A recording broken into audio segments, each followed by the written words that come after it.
Welcome to Coffee Break with Rachel Vigil, taking a daily look at the biggest stories in Denver sports and interacting live with you, the Coffee Break fam.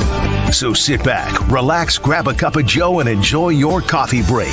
Here's your host, Rachel Vigil. We are fresh off of watching practices for OTAs week 2 for the Denver Broncos. You still got the quarterback battle, which we're going to get into. And the people have been asking how Javonte Williams is looking. If there's any other stars that are catching our eyes, we got Cecil Lammey here to chat about it today. Cecil, how are you?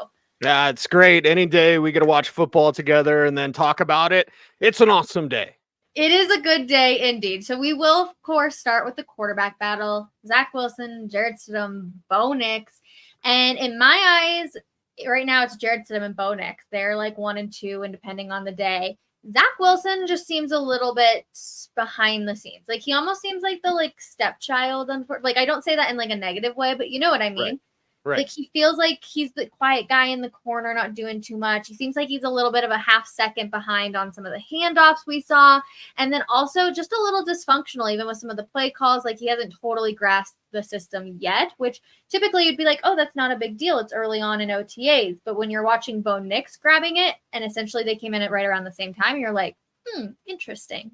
Yeah, Wilson's even struggling with some shotgun snaps as well. So I'm glad you had that handoff, observation, because I did as well. And then the snaps, it's like, come on, Zach. Like, he's just not good at football. Now we're going to give him time. Okay, I'm emotional and opinionated. And Zach Wilson has not looked good. This is about Jarrett Stidham, who once again had the best throw of the day in practice, has been the most consistent.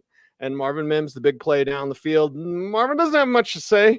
So that's just his way, as my grandmother would say. But we want to hear more about that play. He's like, yeah, it was a big play.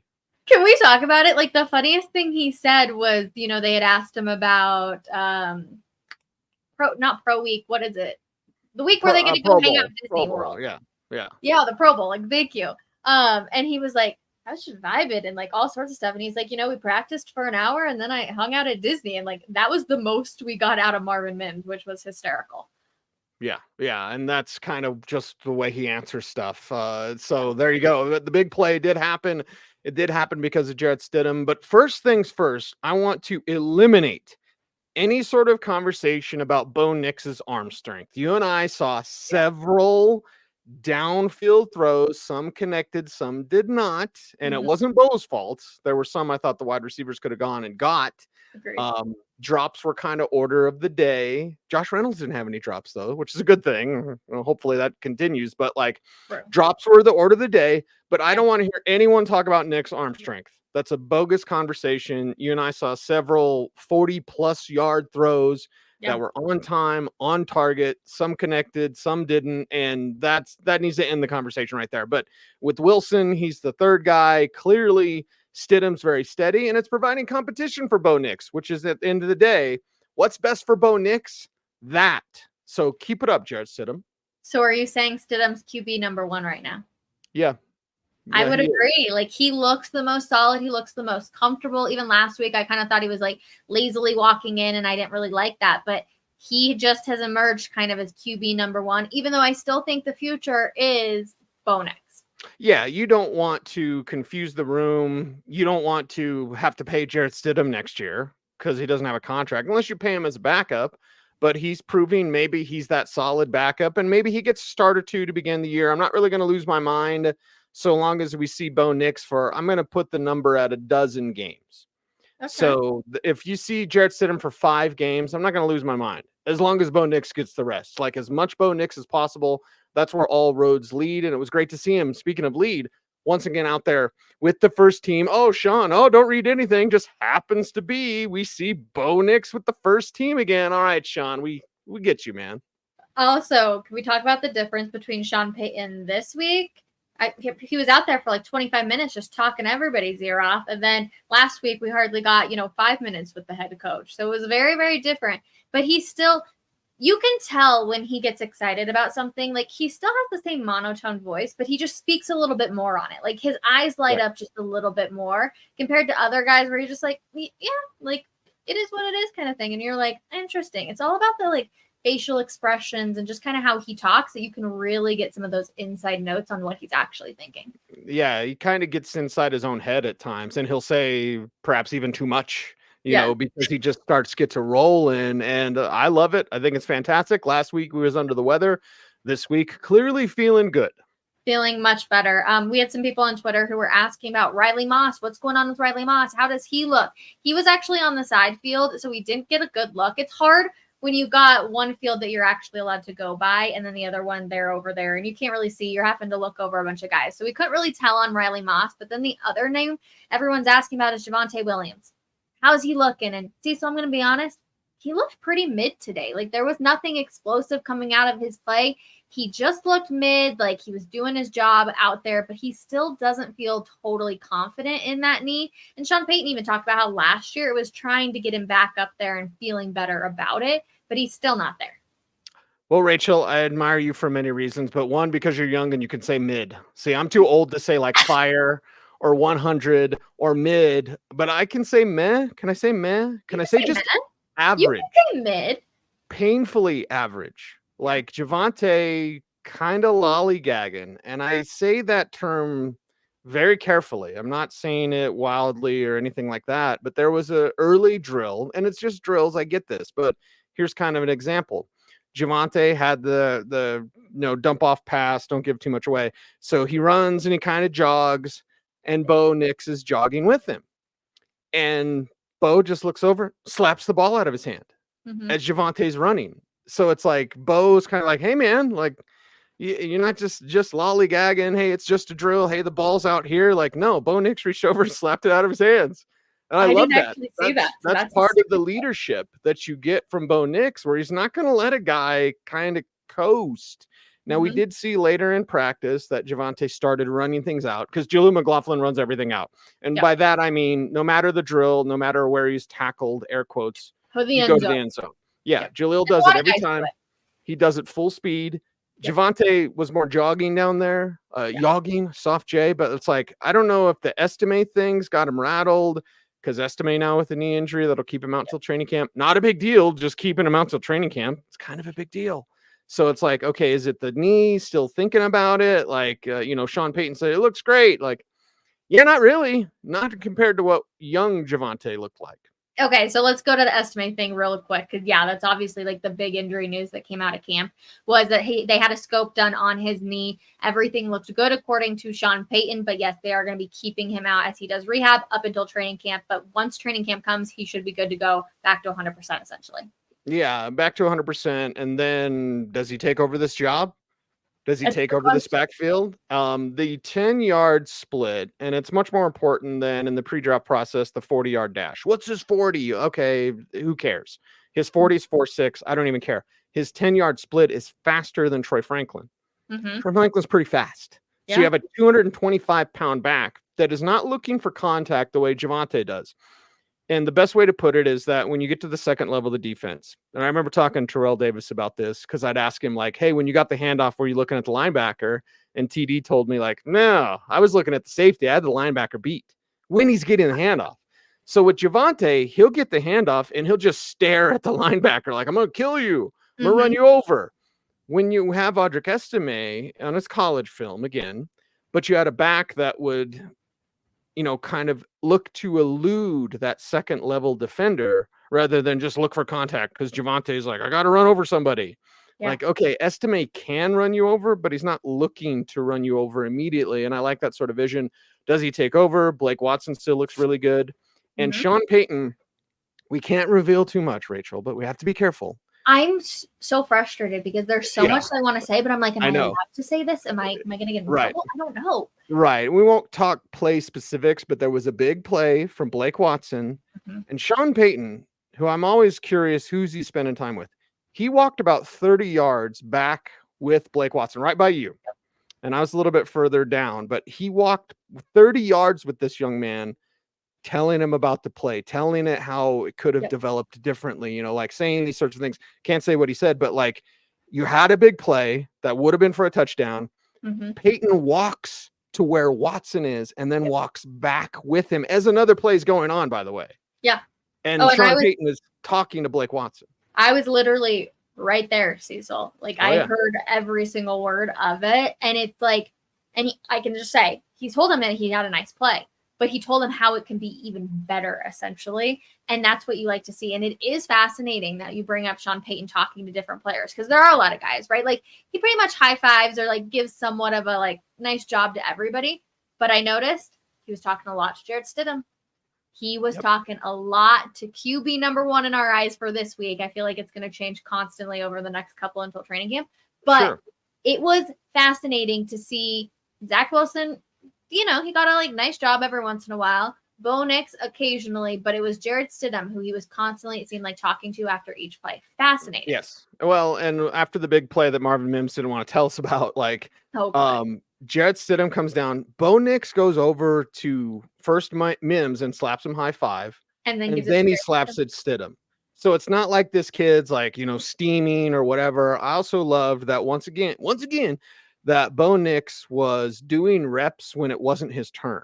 Yes. So instead of just standing there watching, hands on his hips, where's that meme of that guy, you know, hands on the hips type thing? Yep. He was going through reps, like mental reps, and you could see that helmet on, engaged, totally into it. And then when Jarrett Stidham has the play of the day again, Bo Nix is down there to celebrate. So there's no sort of animosity. Jarrett Stidham told us last week that, you know, part of his responsibility is to share his knowledge. And it looks like in the second year of the Sean Payton offense, Jarrett Stidham is looking better. Indeed. I'm curious, are you concerned at all with how young this team is? There's very little veteran players on this team, and the ones that are, they're, you know, second year or possibly even just third year. Like, there's not a whole lot of veteran players on this team. This is why I get upset when people say they don't have any talent. They don't have any proven talent. They do have talent, and we saw it. Can I talk about Jonah Ellis? Let's put a pin in that. Let's put a pin in that, because I want to answer your question first and just chop it up about these young guys. And I'm not saying they're the Houston Texans, but sometimes you're too young to know you're not supposed to be good. And in this league, and I've covered it for 20 years now, like in this league, I've seen a lot of teams that they're not there yet, but they get there faster because they don't know they're not supposed to be there yet. Right. And I kind of get that buzz and that sense. And I think this Broncos team could start out, you know, 6-2, 5-3. November, they're not going to win a game. So get ready. It gets ugly, right? And they have a late bye. The Chiefs, you got everybody. Right. Yeah. And they have a late bye. I don't like that. But like, you know, they could build confidence and they could be, oh my God, Sean Payton's got a Bo Nix. Am I going to, like, we could be having these conversations because they do have talent. They just don't have proven talent. And I actually like how the youth movement, you know, there aren't the guys that were part of the losing there, even players that are great, like Justin Simmons, right? He's not there. So now you have young guys that are hungry, that are trying to prove themselves. And I think that helps when they're kind of proving themselves together. Yeah. And I think that there is a sense of, you know, if you play for each other, you can win together. And it was interesting just kind of watching all of them interact, like back and forth on the sidelines. Like you saw Brandon Jones, you know, talking with guys. And yeah, he may be the new guy in town, but he's one of the veteran players on this team right now. So watching him kind of connect, it has been very interesting. The other position a lot of people are obviously concerned about is center.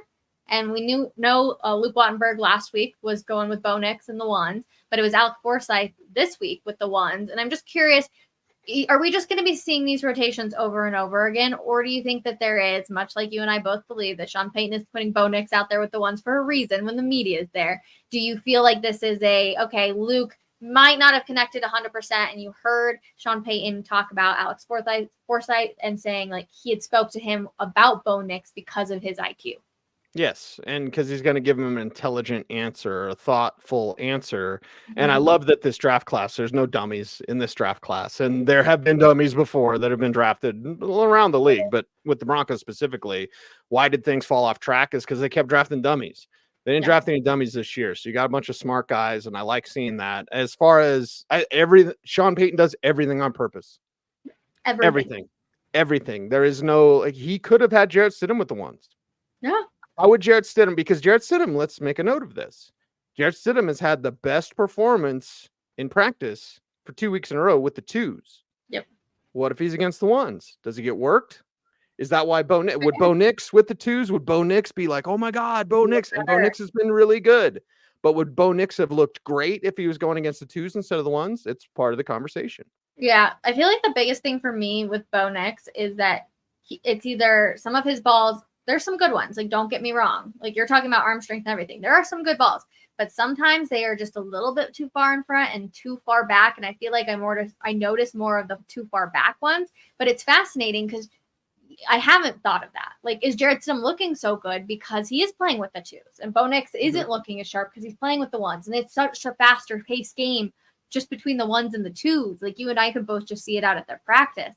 Fascinating. I hadn't put that together yet, and that's a good point. And it's timing. Like, he doesn't have any timing with these guys yet. Jarrett Stidham does have timing with Lil Jordan Humphrey or anybody that I was throwing to last year. You know, Courtland Sutton's not here. He's tweeting during practice, which is a mistake. We're going to get into that.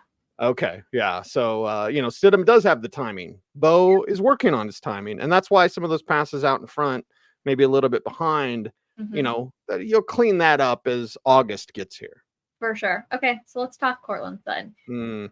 We have to say, first of all, before I showed the tweet, Marvin Mims was asked if he's had any contact with Courtland Sutton, and he says no, which I find to be very interesting as well. I'm like, okay. But yes, Courtland Sutton gets on Twitter today while the Broncos are practicing, mind you, and congratulated the 2 new guys that are going into the Broncos Ring of Fame, and essentially says has always been one of the goals outside of winning a Super Bowl in Denver.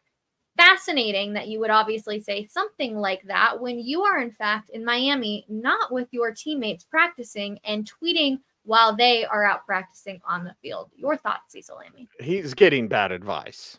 Like, and I understand his agent is, hey, and then floating it out there. And Jeremy Fowler is one of the best. So I'm not saying this like because of Fowler reporting it, but when it's reported, that's likely agent fed information. I don't know Jeremy as much as I know others, but I know he's good. Yeah. But I know agent fed information also is what runs this league, basically. And why would his agent put that out there? Oh, only a couple million. Well, is it for other teams to be like, you could trade for Court and then you don't have to pay him much because this is all he wants? Or is it for Denver to be like, hey, he wants to really be here? Well, if you wanted to be here, you'd be here. And hey, give me a waiver or whatever. Like, there's ways you could make it happen. But I think it's interesting how when we heard from Steve Foley today, he said, you don't play for the honors. You play for your teammates. Yep. And then Courtland Sutton comes out and is like, that was always one of the goals. I'm like, I mean, if you get there, yes. If you get there, sure. But I don't think anyone goes into this being like, I'm going to be a Ring of Famer. You go in saying, I'm going to win some games and play for my teammates. Yeah. No, I find it just fascinating. And I think you are right. He's getting bad advice.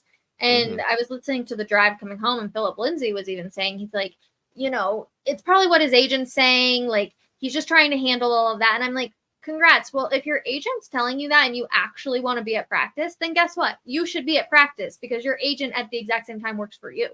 Like, Courtland Sutton is a big enough name. One of the biggest names on this Denver Broncos team that whatever he wants to do, he should be doing it, and the rest will follow. I think it's a bad look for the coaches. I think the fact that, Marvin Mims, a player that like a household name in a sense for Broncos country, maybe not the rest of the league, but in Broncos country, is saying like, yeah, I haven't talked to Court, but like, whatever. It kind of is just whatever. I'm like, interesting. Yeah. The Mims thing was interesting. Again, he doesn't give us much. But when he's like, I haven't talked to Court, I'm like, huh. Yeah. Well, you should, right? And back to the Bo Nix conversation. Bo. Would Bo Nix look better with the ones if Court was out there? Yes. Yeah. This team is better with Courtland Sutton. So instead of us having this Jarrett Stidham conversation, oh my God, like, it's not Stidham. He's not the guy. The guy is Bo Nix. Is that week 5 or is it week 1? I don't know. But I'll tell you this, if Court was out there, Bo Nix would be looking better. And then we wouldn't be having this Jarrett Stidham conversation. It's just frustrating for me on this Courtland Sutton conversation because you want him, like, Court was such a good guy, right? And I'm not saying like he's not a good guy off the field or whatever it is, but like he was everybody's like, oh my gosh, we love Courtland Sutton. He wants to be here so badly. And I just don't think that he wants to be here anymore. And he's kind of making that very well known, whether he gets the payday or not. It just feels like in my heart, I'm like, I don't think he wants to be here. But at the exact same time, Cecil, I can't blame him. Like, he's watching some of his other teammates go off and probably go to a better like potential team. And like, what are the Broncos going to do? I know you think they're going like, you think they're getting 9 wins. I don't remember what your prediction was exactly. 9. But like, it was 9. they're not going to be that great of a team this year. They're not going to make the playoffs. They're not going to be a Super Bowl contender. So can we really blame him if he doesn't want to be a part of this team? But if no one else wants him, I mean, you look at the statistical production, besides the 10 touchdowns, which will be very difficult to replicate, fantasy advice, Josh Downs, Jaden Reed are right next to him in production as the 44th receiver in the NFL in terms of receiving yards. So it's like, yeah, the Broncos aren't going to be good. You haven't been very good. No. How about you be better? If he was a 1,500-yard receiver, 1,000-yard receiver, 1,200-yard receiver, and he's like, damn, man, I'm doing my part. It's the old Starship Troopers. I'm doing my part. Well, I didn't do blank and blank. Like, okay, well, Sutton did more than nothing. But it's like, all right. And then to quote Sweet Home Alabama, you can't ride two horses, one ass sugar plum. Like he doesn't want to be here, but he does. I don't know. I'm not sure. And I love Court. I love him. I call him the steal of the draft. I support Courtland Sutton and everything, but his agent is giving him bad advice. And my advice is get a new agent. Thank you. That's where I sit. Like I said, if he really wants to be here, then he should be here. And if his agent is telling him not to, well, that's not what Courtland Sutton wants to do. So get somebody who's going to do whatever the heck you want to do and fight for you at the exact same time. Cecil Lammey, always a pleasure, my friend. Are you doing anything fun this weekend? Buying comic books. Nice. Okay. Are you on the hunt for one specifically? No. I always buy collections. So if anyone's selling their collection, I'll buy it. Okay, well, I'm going to enjoy the nice weather. I clearly got a little bit of a sunburn today out at Broncos, so we'll look to increase this tan. But as always, a pleasure. And to everybody hanging out with us on this Friday, thank you so very much. And we'll see you guys on Monday. Bye, everyone.